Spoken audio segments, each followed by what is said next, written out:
Menurut Adian, Jokowi bukan negarawan, tapi hanya politisi biasa. Tunggu dulu. Pertanyaan saya ke Adian, mana lebih negarawan, Jokowi dan Megawati? Karena segampang itu, saat tampil di Bola Liar Kompas TV, Adian menyimpulkan Jokowi bukan negarawan dan hanya politisi, karena salah satu statement Jokowi untuk relawannya agar mendukung Prabowo Gibran 2 periode. Nah, pernyataan Jokowi ini menunjukkan sebenarnya dia politisi, bukan negarawan. Karena dia tidak berbicara tentang generasi berikutnya, tapi dia berbicara tentang pemilu berikutnya.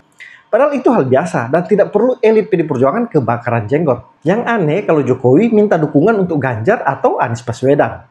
Nah, untuk mematahkan narasi sesat Adian itu, saya akan tampilkan bukti-bukti jejak digital dan bisa dinilai Adian langsung.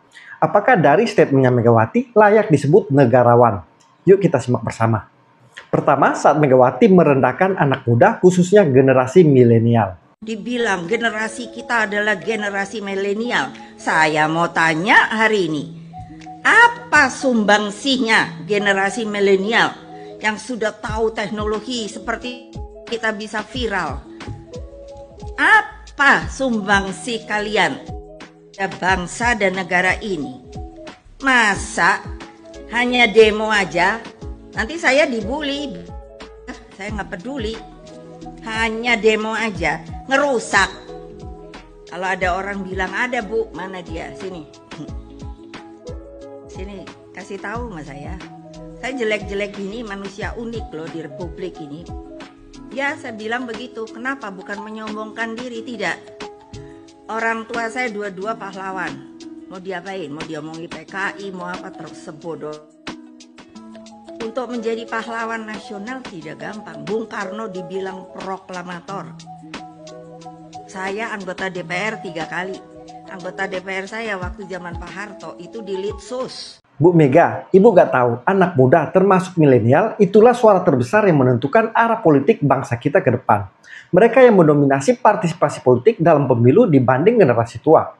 Anak muda itu juga penggerak ekonomi kreatif, penggerak transformasi digital. Anak muda itu yang lebih punya kesadaran sosial dan lingkungan tinggi. Anak muda itu yang punya inovasi dan harapan masa depan bangsa ini. Kok Ibu rendahkan begitu? Demo itu juga bagian dari menyuarakan pendapat dan ekspresi demokrasi. Ibu kok suka merendahkan dan memuji diri sendiri dan bawa nama besar orang tua? Apakah ini yang layak disebut negarawan? Berikut ini Megawati menyentil ibu-ibu pengajian. Mbok tiru saya dong ya. Aduh gimana sih ibu-ibu supaya menyemangati gitu loh. Saya melihat ibu-ibu tuh ya, maaf ya, sekarang kan kayaknya budayanya beribu maaf. Jangan lagi nanti saya dibully. Kenapa toh seneng banget ngikut pengajian ya? Iya loh, maaf beribu maaf. Saya sampai mikir gitu. Iki pengajian ki sampai kapan toh yo? Anaknya harap dipak-pakke. Iya dong. Bu Mega, apakah salah dengan ibu-ibu ikut pengajian? Apakah salah mengikuti ajaran agama? Apakah salah membaca dan merenungkan Al-Quran? Apakah ini yang disebut statement seorang negarawan? Berikut ini Megawati merendahkan tukang bakso. Jadi sudah terbukti loh. Jadi ketika saya mau punya mantu, itu saya udah bilang nih berdua sama anak saya 3. Awas loh, kalau nyarinya yang kayak tukang bakso. Mbak Puan ketawa. Mbak Puan ketawa. Karena sorry. Jadi bayangkan sepiro kopi iki rupane. Maaf. Tapi bukan apa. Maksud saya, manusia Indonesia ini kenapa? Kan Bhinneka Tunggal Ika ya. Jadi kan harus kan berpadu. Itu bukan hanya dari sisi fisik dan perasaan, tapi juga dari apa ya itu tadi, rekayasa genetika itu loh. Emang kenapa kalau tampang seperti tukang bakso? Apakah semua harus diukur dengan penampilan fisik? Bukankah hati dan isi otak itu yang lebih penting? Apakah ini yang layak disebut negarawan? Berikut ini video kreatif netizen yang seolah-olah Megawati debat dengan Prabowo. Ibu ini anaknya siapa ya? Iya namanya sih Bung Karno. Tapi dia tuh siapa? Ada yang ngaku-ngaku kan selalu bahwa seolah Bung Karno milik suatu partai. Tidak, Bung Karno milik seluruh rakyat Indonesia. Feeling saya kayaknya beliau juga dukung saya juga kira-kira. Iya kan? Enak aja. Pangkat lo apa sih? Jenderal.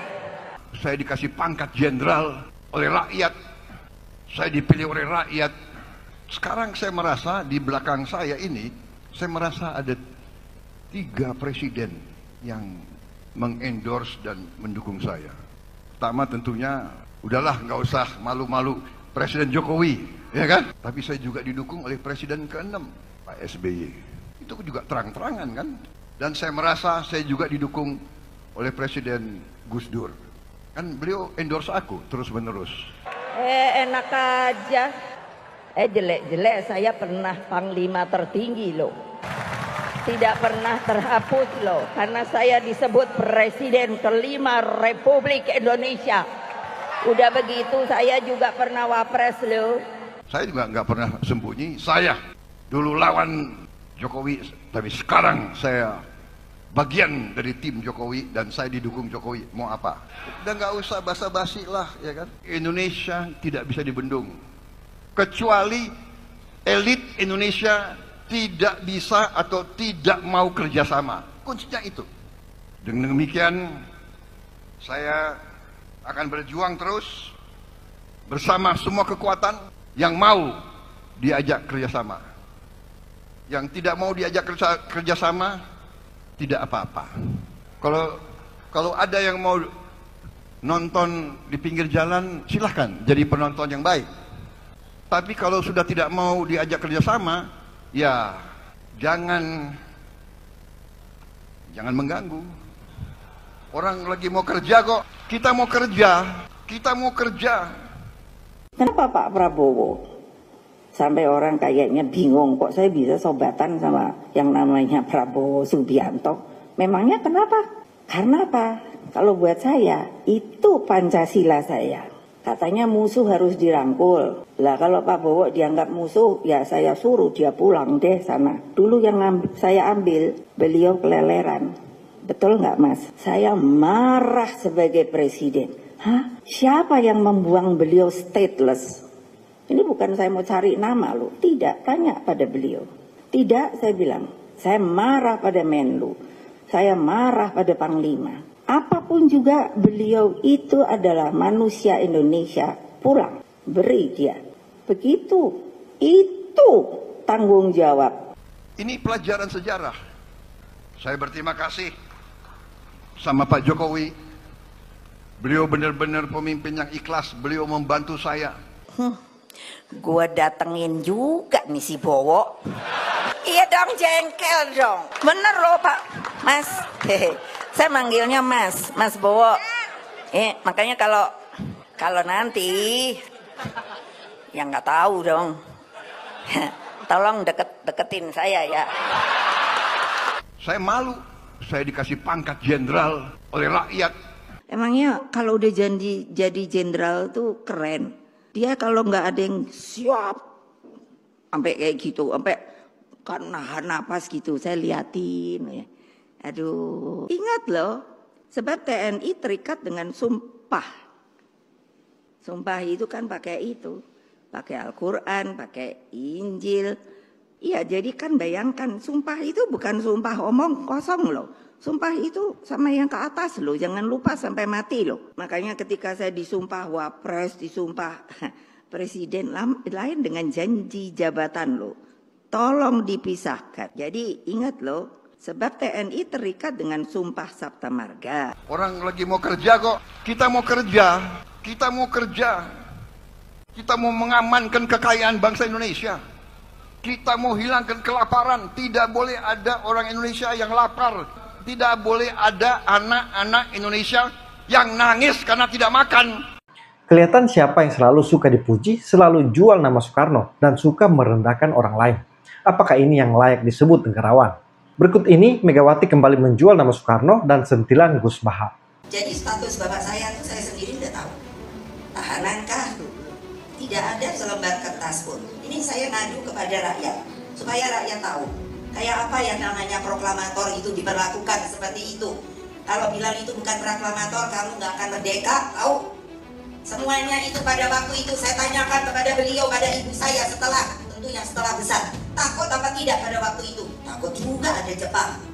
Ingat, kalau tidak ada yang berani berbicara yang namanya proklamasi, nggak ada kalian ini, masih jadi budak-budak. Ingat, kan yang tepok aja cuma tepok aja, nggak ada semangat.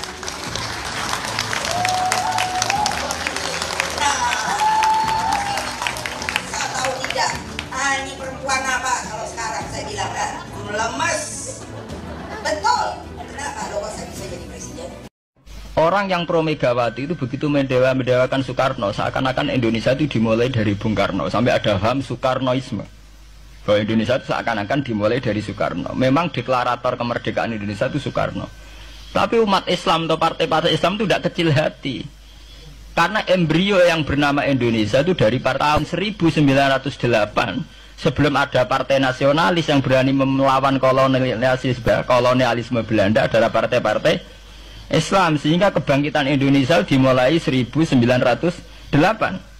Karena saat itu yang pertama mencetus ide melawan Belanda adalah kiai-kiai Islam. Yaitu saat itu bikin serikat dagang Islam. Terus lama-lama menjadi serikat Islam. Terus lama-lama menjadi partai Islam. Dimulai dari angkatannya Hos Cokroaminoto.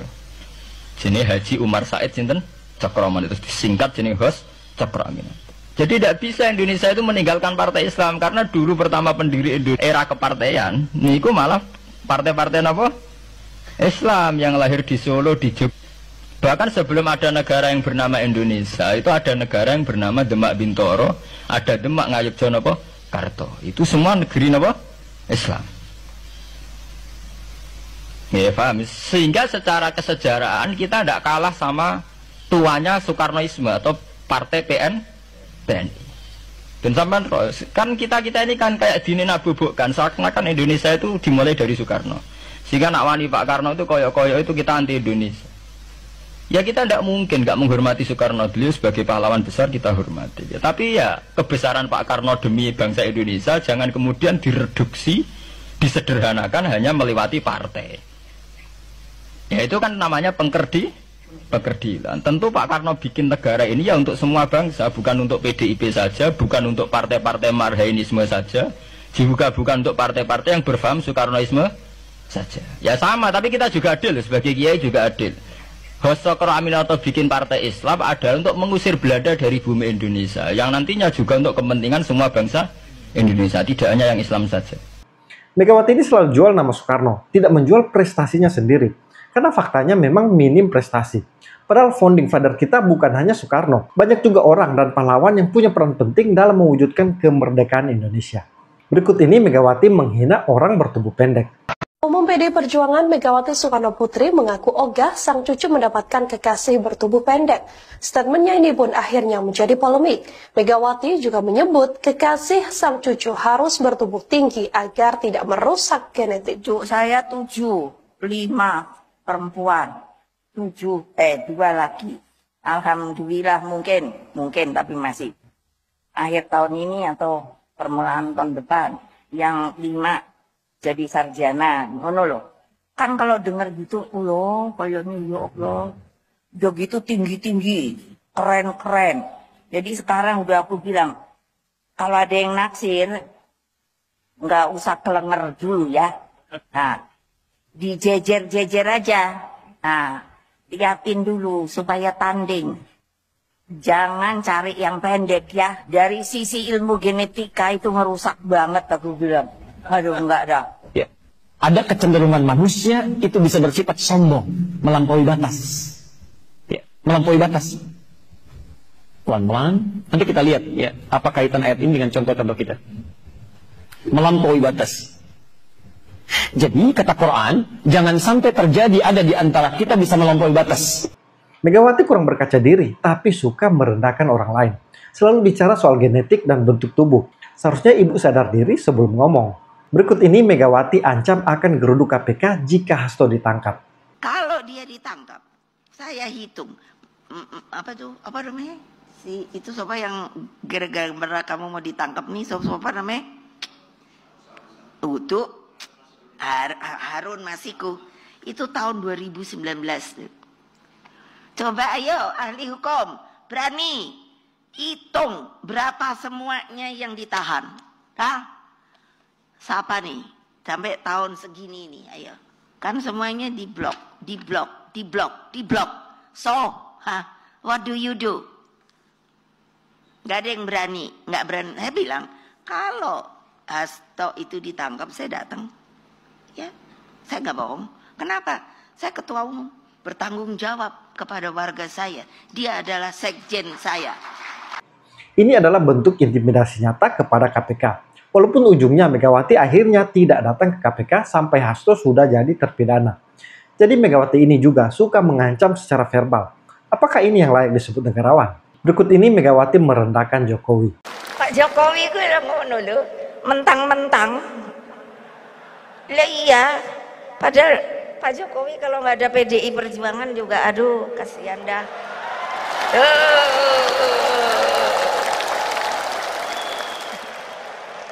Lo legal formal lo. Beliau jadi presiden tuh nggak ada kan ini. Legal formal diikuti terus kan sama saya. Aturannya, aturan mainnya. Ya dulu maaf ya, beribu maaf. Siapa sih yang tahu Pak Jokowi? No, iyalah. Inilah salah satu pernyataan yang membuat Jokowi merasa tidak nyaman di PD Perjuangan. Karena seorang presiden direndahkan di depan publik. Akhirnya pun terbalik, PD Perjuangan kalah pilpres ketika Jokowi mendukung Prabowo. Berikut ini Megawati marah ke wartawan. Wartawan, ikut merdeka, kalau ndak keluar. Tidak ambil itu dulu, tutup dulu itu. Siapa yang tidak mengatakan merdeka out dan tidak boleh lagi datang ke PDI Perjuangan. Benar? Ini saksi loh. Merdeka! Merdeka! Merdeka! Indonesia Raya! Jaya! Merdeka itu tak ada lagi petani yang harga gabahnya dibeli dengan harga murah.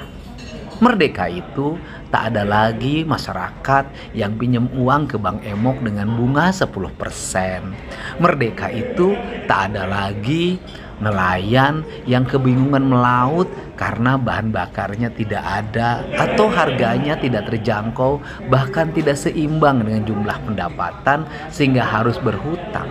Merdeka itu tak ada lagi rumah roboh. Merdeka itu tak ada lagi anak-anak jalanan yang minta-minta di perempatan lampu merah di berbagai kota. Merdeka itu tak ada lagi baligo yang berantakan di setiap sudut, seolah-olah negeri ini tak ada yang mengatur.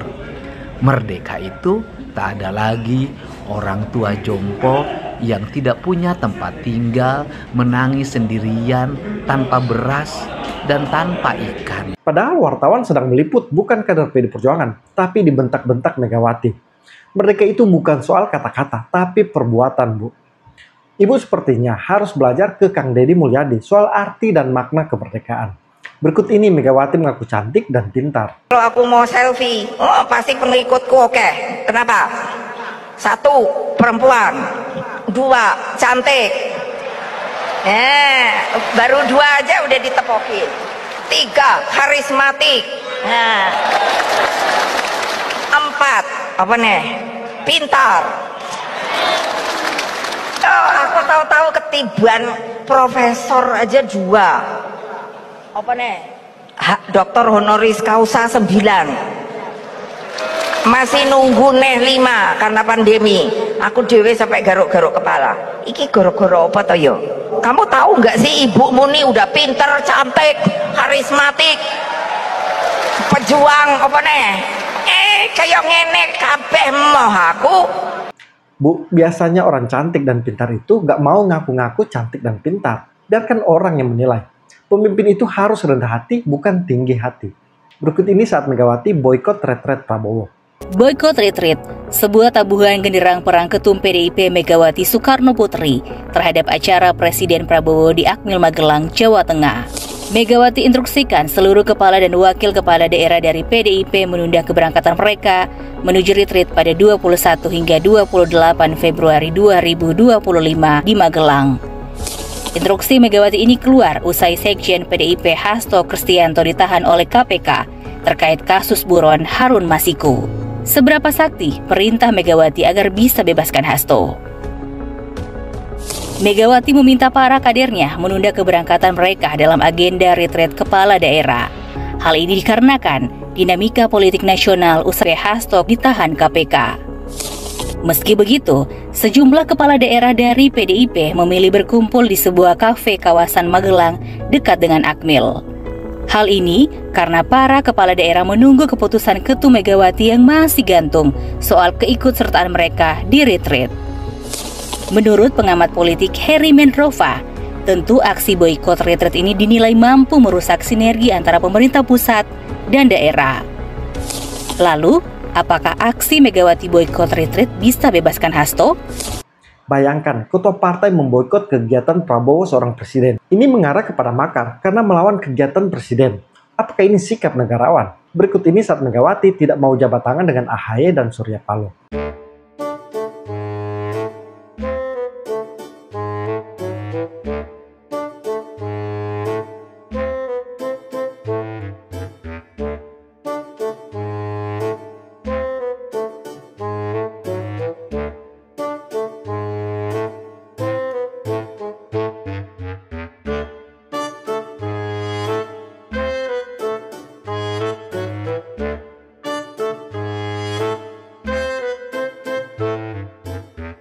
Di depan publik, Megawati menunjukkan sikap permusuhan dan dendam. Inikah sikap seorang negarawan?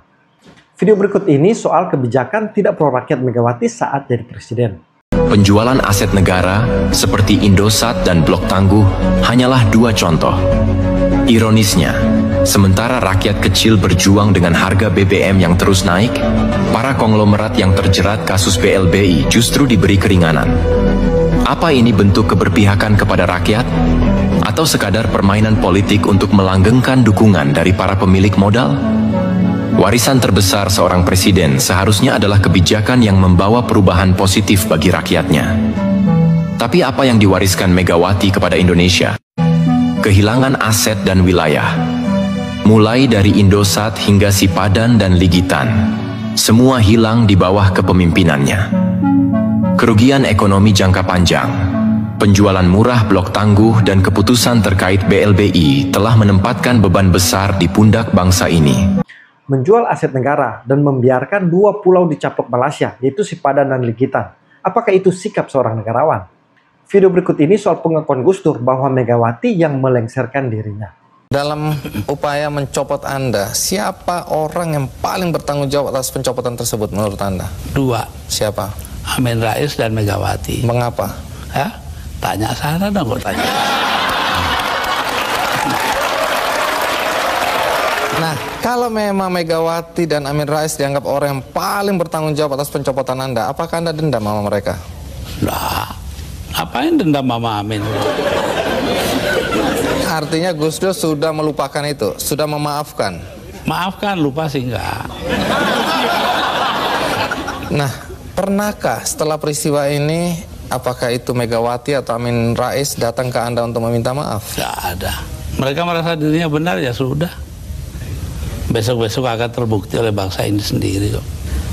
Saya dilengsarkan secara politis, secara hukum belum pernah dibuktikan saya bersalah.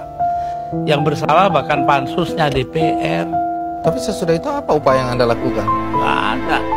Sebab penakut bangsa ini. Kenapa Anda bilang penakut? Bangsa ini penakut karena tidak mau bertindak kepada yang bersalah. Tapi sekian tahun sudah berlalu, Gus. Untuk apa rasa penasaran, perasaan? Loh, saya nggak pernah itu terserah bangsa Indonesia. Saya itu memaafkan semua. Sampai istri saya marah kepada saya karena saya pergi ke rumah Megawati. Tapi kenapa Anda lalu ke Megawati kalau memang Anda marah dan kecewa? Saya nggak marah, yang mestinya marah itu bangsa ini. Mereka diem aja lah, kenapa saya jadi diem? Saya nggak mau ribut. Baik, Gus Dur. Tapi disuruh memandang itu benar nggak bisa dong. Orang kan ada batasnya. Dan antara benar dan salah. Jadi yang benar dalam hal ini istri saya.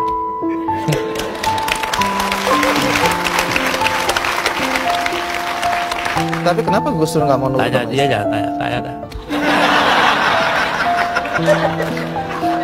300.000 orang Mas tanda tangan supaya saya jangan berhenti jadi presiden.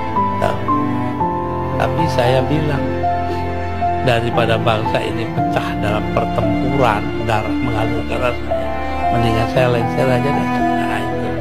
Tapi omongan ini kan dibilang omongan ngawur, Gus. Karena faktanya ketika Anda bilang nanti jutaan orang akan datang masuk Jakarta, orang-orang dari Jawa Timur. Loh, itu ditunggu-tunggu nggak datang. Saya yang nahan kok.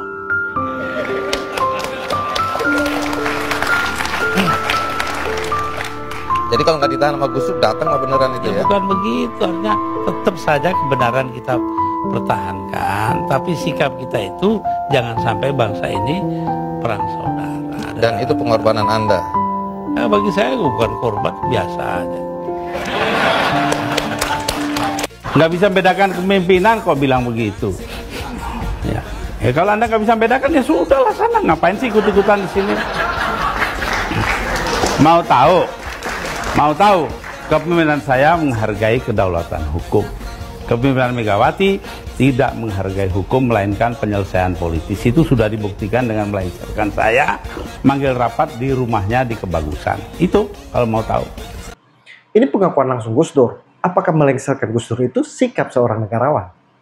Jadi Bang Adian, jika Anda hanya menilai dari satu pernyataan, kemudian menyimpulkan Jokowi bukan negarawan.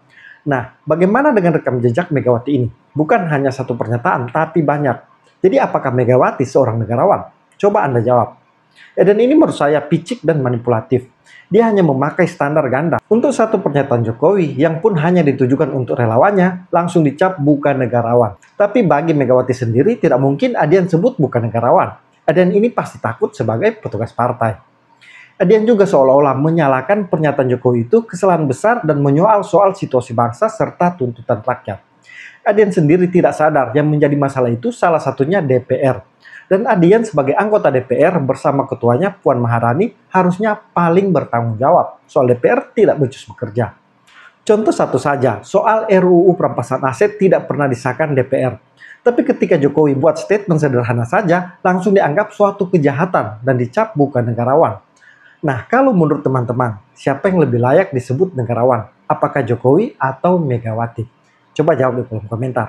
Salam kontra narasi.